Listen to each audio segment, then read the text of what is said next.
I'm going to get round to Nigeria, so I better do that.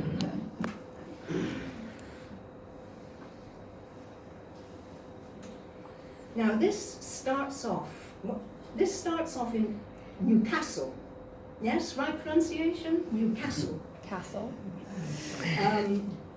In the 1950s, so long before certain ladies and gentlemen present were born. But at this period, because it's relevant to the narrative poem, at this period, when you got on a bus, there was the bus driver who was free to get on with concentrating on doing the driving, and somebody, either male or female, but often a lot of women, working as conductor or conductress, taking the fares and giving the tickets, etc. So that's relevant to Newcastle in the 1950s. It's dedicated to a lady called Margaret, who in Port Harcourt in the 1970s and 80s, by which time she was a granny, she was married to a Nigerian, had become a kind of iconic figure. And well, elements of myth, but the narrative, because I spoke to quite a few people about this lady, the narrative is, which is part of which is at the center of the poem, is based on historical reality. So Newcastle, 1950s and early 1970s, Port Harcourt, southeast of Nigeria, administrative center of the oil industry, early 1970s. So we're again crossing borders. It's Britain and Nigeria. Okay. One of Us is the title. It's a bit long, so no, actually it's not too long.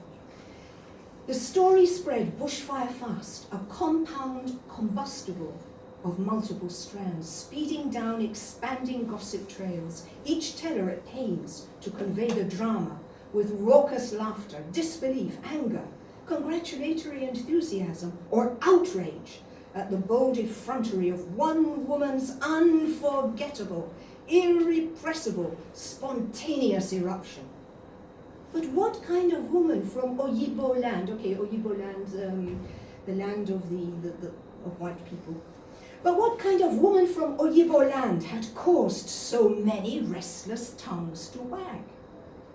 When news came of her father's decease, she had left her husband, son, and daughter to return for a while to the land of her birth, the tough northeast of industrial England, with its fast declining shipbuilding industry, that had once brought the man she married as an engineering student from the Niger Delta, Nigeria, to Newcastle in Northumberland, so surface different from the home they had over the years made together in oil-troubled, turbulent Port Harcourt City.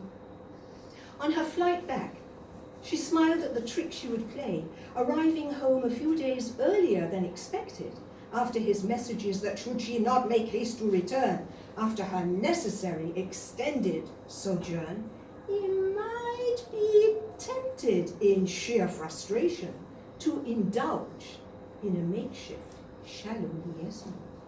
For no Nigerian in love with his wife takes kindly to her excessive absence.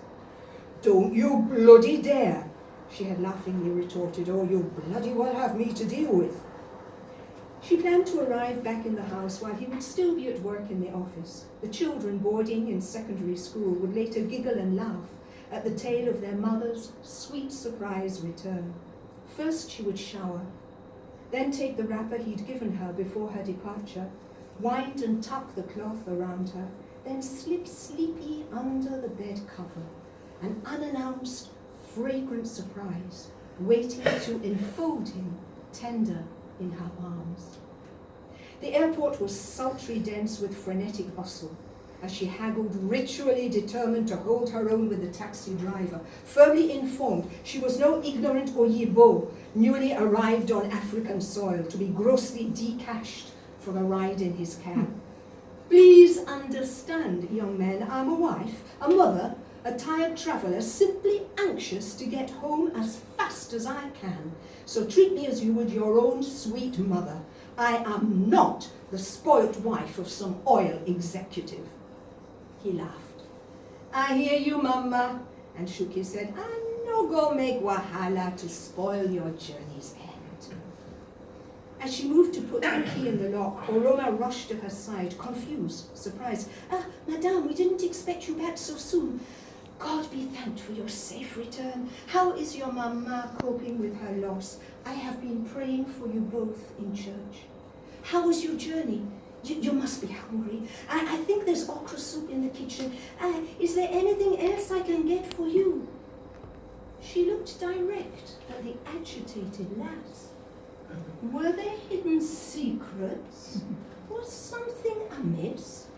Aroma's words of welcome sounded awkward, a tumbling cascade of concealed confusion. She went upstairs. Aroma carried her case, still strangely hesitant, ill at ease. Throwing open the door, she kicked off her shoes, sending Aroma to prepare soothing tea as fatigue took hold of every limb and she stretched for a moment on the bed. Then anger forced her onto her feet, throwing back the bed cover. A perfume unfamiliar invaded her senses, and on the sheet covering the mattress lay telltale stains of illicit encounters.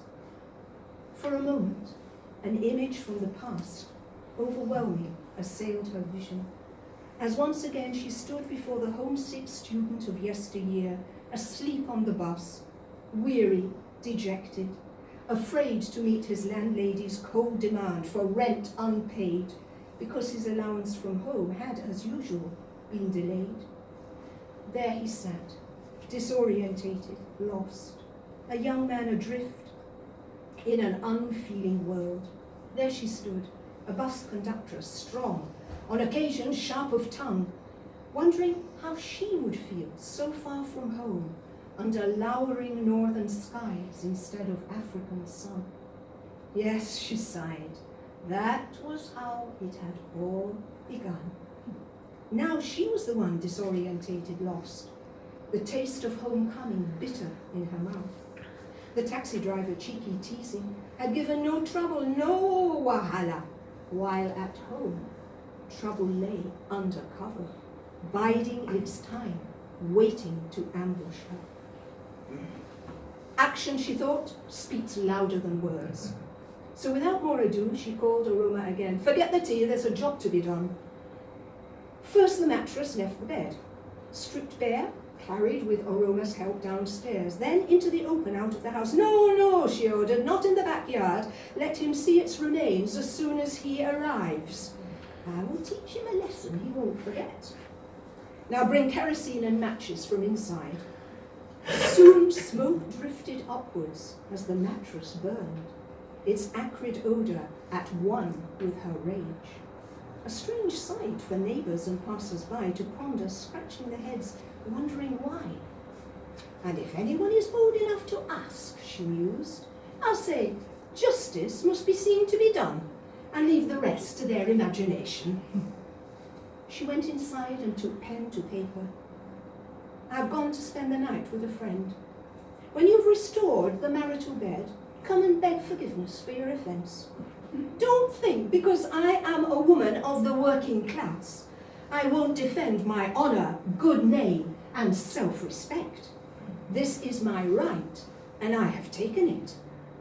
Aroma, tearful, was instructed, give this letter to Oga when he appears. Suddenly Aroma hugged her tight. Sorry, I could not stop Oga bringing to your bed his woman of the night. Never mind. For what you couldn't help, you can never be blamed. But right now, she answered, my main concern is applying corrective medicine to the man I still love. Aroma replied, you be like one woman from my village, strong, fearless. I think you no be Oyibo, but one of us, an African woman with the wrong skin color. Please, don't pack and leave Oga for good. He should be proud to have a wife like you. Oh.